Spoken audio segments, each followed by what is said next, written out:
শহর দেখে আগুনের ছায়া, মায়ের চোখে জমে আছে অজানা নিরাশা।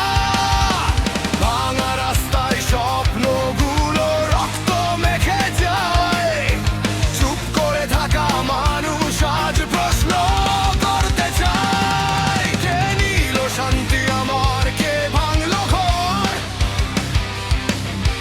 কেন আজ বাংলা এতটা ভয়ঙ্কর।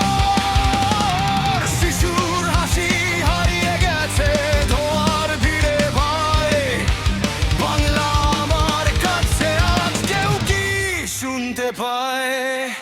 বাংলা কাঁদে আজ আগুন জ্বলে রাস্তায়, মানুষ শুধু বাঁচতে চায় শান্তির আশায়। ভাইয়ে ভাইয়ের দূরত্ব কেন এত বেড়ে যায়, এই মাটিতে আবার যেন ভালোবাসা ফিরে